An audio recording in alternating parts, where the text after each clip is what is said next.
Salut la Bulls Nation, bienvenue sur French Bulls TV. Patrick Williams, suffisait que j'en parle. Suffisait que j'en parle peut-être et pour qu'il se sorte les doigts. Pour ceux qui ont vu la vidéo que j'ai postée hier, il y a un moment où je parle de Patrick Williams en disant que ses dernières prestations m'avaient un petit peu gavé, que je trouvais qu'il manquait d'impact, surtout au rebond où il avait pris. J'avais expliqué qu'il avait pris 7 rebonds sur les 4 derniers matchs et 100 minutes au total. Que je trouvais que son apport était insuffisant, etc. Qu'on voyait pas de signe de progression, d'évolution. Je sais pas si il est tombé dessus, certainement pas. Mais en tout cas, hier soir, ouf, ok, ok, ok, bien joué. Tu me fais fermer ma gueule, il n'y a aucun souci. Ah, franchement, tu me fais ça tous les soirs. Je suis parfaitement content de fermer ma gueule, il n'y a aucun problème. Parce qu'il a été absolument excellent, excellent dans la victoire des Bulls sur le parquet des Denver Nuggets. Parce que oui, on a battu les Nuggets chez eux, et pas qu'un peu. C'est quand même une ville où historiquement les Bulls ont toujours galéré à s'imposer. Notre bilan de victoire-défaite à Denver, il est vraiment mais très très très très pauvre. On gagne vraiment très très rarement là-bas. On l'avait déjà fait l'an dernier. Et en plus, là, cette année, ils avaient le meilleur bilan de la NBA à domicile, 30 victoires, 4 défaites avant de jouer contre nous. Donc, aller gagner là-bas, c'est très très rare pour nous, mais on l'a fait hier soir avec une prestation en plus absolument somptueuse pour aller s'imposer quand même de 21 points, 117-96. Il faut savoir donc quelques chiffres par rapport à ce score final. Donc on s'est imposé de 21 points. Il n'y a que 3 fois cette saison où Denver a perdu sur un écart plus grand que 21 points, dont notamment une défaite de 30 points je sais plus, contre Minnesota, je crois, qui est leur plus grosse défaite de la saison. Mais surtout, euh, 96 points hier soir, c'est leur plus faible total de points à domicile cette saison. Euh, Donc voilà, c'est une victoire qui défie la logique de la part des Bulls, mais c'est un peu à l'image de notre saison, hein, parce qu'on a fait que ça, défier la logique. On a battu des gros, on a perdu contre des petits. Enfin, même si c'est un narratif qui est quand même un peu grossier, parce qu'on a aussi perdu contre plein de petits. On a perdu contre plein de gros, on a gagné contre plein de petits, etc. Euh, mais voilà, c'est toujours la même chose. On ne sait jamais à quoi s'attendre avec cette équipe. Un coup, ils sont excellents. Le match d'après, ils sont dégueulasses. Le match d'après, ils sont excellents. Tu perds dimanche à Indiana avec une défense dégueulasse, une attitude, un body language pourri. Et puis là tu vas gagner à Denver, qui est le meilleur bilan de l'Ouest, meilleur bilan à domicile, avec Jokic triple, qui va sûrement être triple MVP. En tout cas, il mérite de l'être. Euh, voilà, les schizophrènes sont de retour. Il y a quelques semaines, quelques mois en arrière, je faisais des vidéos en disant mais c'est une équipe de schizophrènes. Ils changent de personnalité, de mentalité d'un match à l'autre, parfois d'une mi-temps ou d'un quart-temps à l'autre. Et là, bah voilà, ils sont de retour. Quoi. C'est toujours, voilà, on est revenu sur ça. Euh, et pourtant, on n'a pas particulièrement bien débuté ce match-là, hein. Denver a quand même assez vite pris le contrôle avec du rythme, avec des cuts, avec Nikola Jokic en rampe de lancement qui donne des ballons aux mecs qui attaquent le cercle. On a mis ouais, 5-6 minutes à se roder vraiment, mais par contre derrière on a été tout de suite plus appliqué défensivement. On a fait des meilleurs close-out sur les shooters extérieurs, on a contrôlé les rebonds, on a bloqué les drives pour les empêcher d'aller trop au cercle aussi. Euh, donc on a quand même fait de gros efforts défensifs et j'ai trouvé que contrôler les rebonds était vraiment vraiment fort de notre part parce que on avait Caruso dans le 5 de départ en poste 4. En face, t'as quand même Jokic, t'as Aaron Gordon, t'as Michael Porter Jr. C'est tous des mecs quand même qui sont à plus de 6 pieds 8, 6 pieds 9. Donc par rapport à notre effectif à nous, où t'as Caruso qui est à 6-4, voilà, ils avaient largement l'avantage de taille. Et contrôler les rebonds, j'ai trouvé que c'était vraiment, vraiment, bah déjà c'était crucial si on voulait se donner une chance. Mais on l'a vraiment, vraiment bien fait. Au final, je crois qu'on a gagné les rebonds 50-44. Bon, donc même s'ils ont pris 11 rebonds offensifs, ils n'ont pas forcément aussi bien profité que d'autres équipes face à nous. Donc voilà, mais globalement, dans l'ensemble, on a fait un super taf sur tout ce qui est close-out, etc. Donc c'était vraiment, vraiment cool. Le banc a été extrêmement actif, et notamment donc Patrick Williams qui a débuté son match, premier ballon qu'il touche, il claque un dunk. Derrière, il a été agressif pour attaquer le cercle. En début de deuxième quart-temps, je crois, il se retrouve en post-up. Il voit que c'est Reggie Jackson. Il lui fait, mais t'es qui toi? Boum, grand coup d'épaule, il l'a dégagé et il a lui mettre un end one sur la tronche.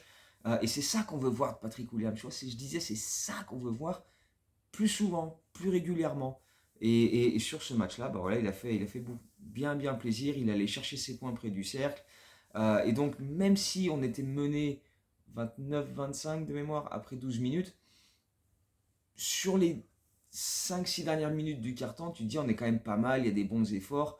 Euh, on est dans le match. Et c'était un peu pareil au deuxième quart-temps en fait, parce qu'on a continué de faire des bons efforts défensifs, on a contesté, on a imposé un peu plus de physique et on a imposé le tempo un peu. Et j'ai trouvé que ça n'avait pas l'air de plaire particulièrement à Denver qui aime bien peut-être jouer sur un tempo un peu moins élevé parfois, surtout avec Jokic qui n'est pas le mec le plus rapide de l'histoire. Mais en tout cas, on a imposé notre rythme et on a attaqué le cercle, attaqué le cercle, attaqué le cercle. Alors en transition évidemment, parce que voilà, tu te crées des contre-attaques, on a vu des super passes d'un bout du terrain à l'autre à plusieurs reprises dans ce match-là, quand c'est Pat Bev qui lance des DeRozan au dunk, quand c'est Caruso qui lance des longs ballons devant, c'est souvent des passes que Lonzo Ball aime bien faire. Euh, mais aussi sur jeu placé, parce que Zach Lavine en drive, il est intenable. Il est intenable. Son premier pas dévastateur, tu le revois plus. Des finitions au cercle, il encaisse le contact, etc. Non, il a été fabuleux, Zach Lavine. Euh, des points près du cercle aussi, avec des post-ups pour Vucevic, des cuts aussi, où voilà, on servait le gars dans le bon tempo, que ce soit Caruso, que ce soit Ayo.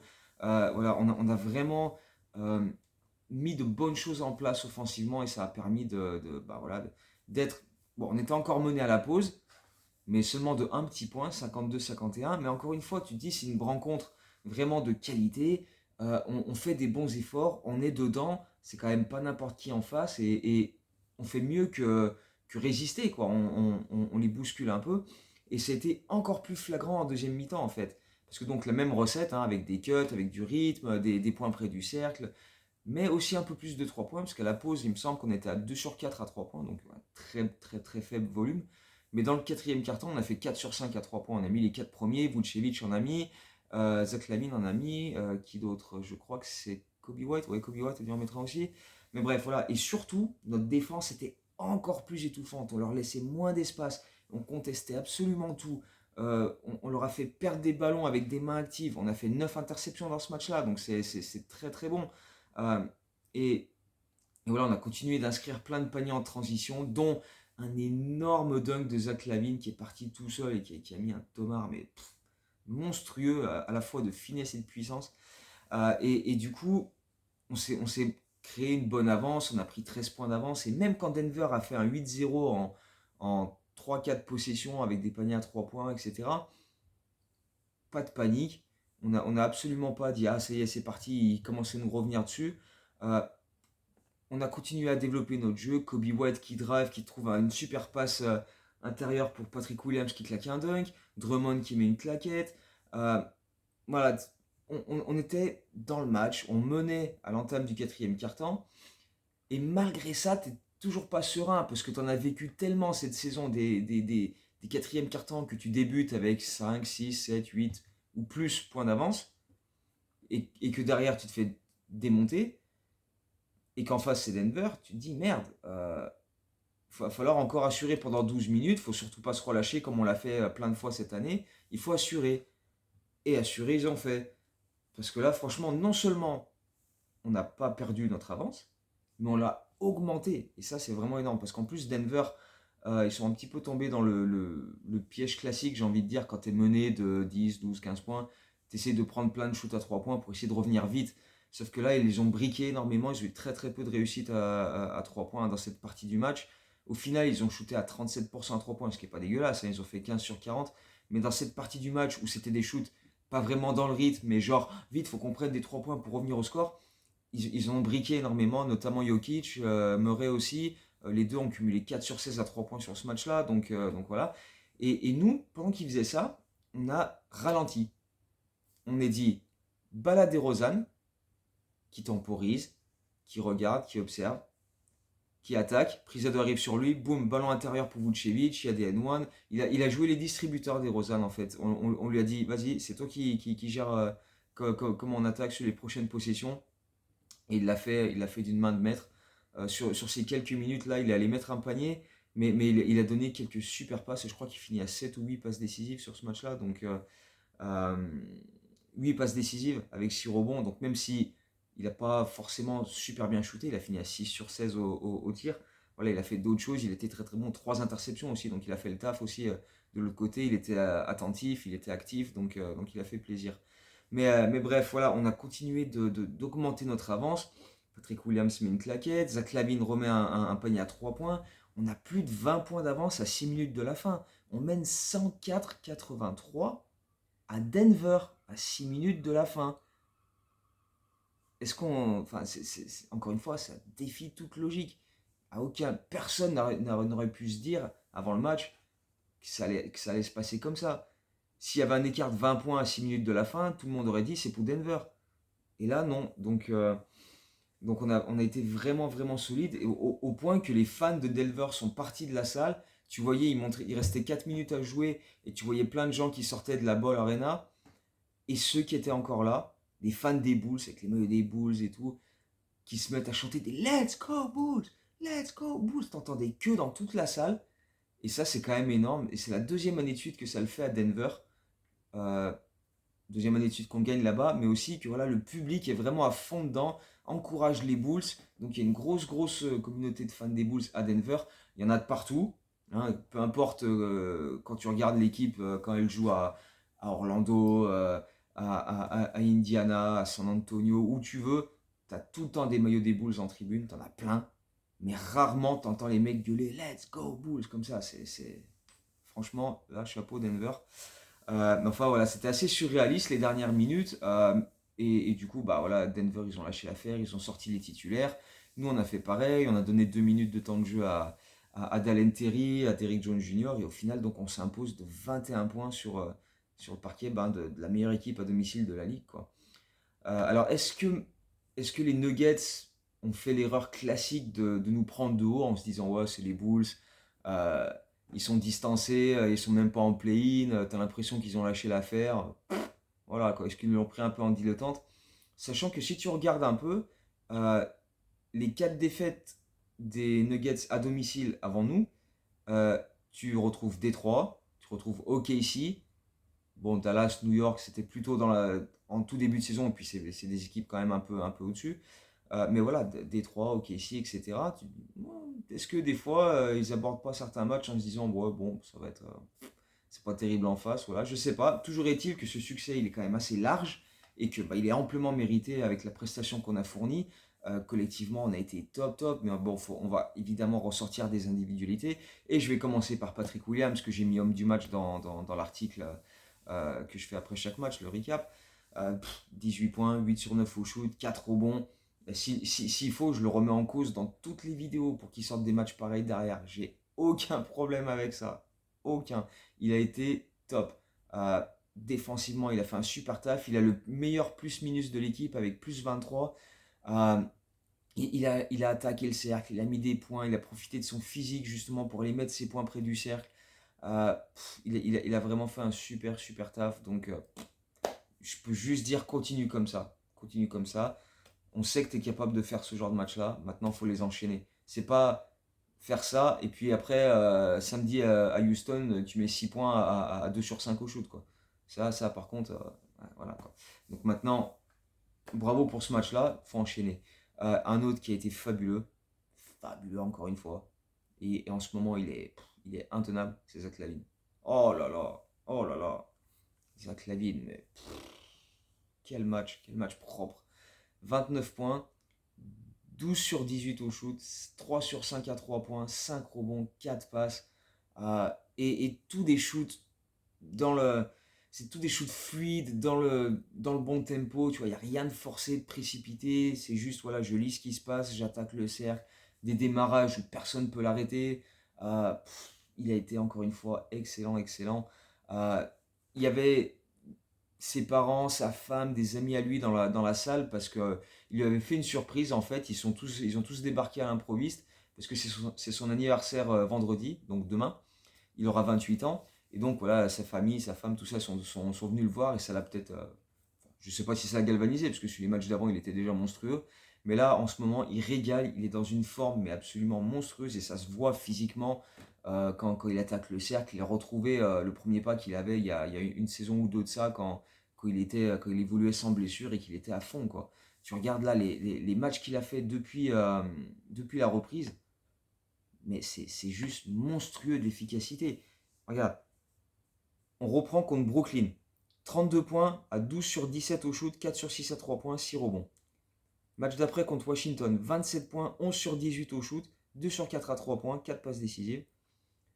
Après Toronto, c'est le moins bon, 17 points, mais quand même à 50%, 6 sur 12, 1 sur 5 à 3 points.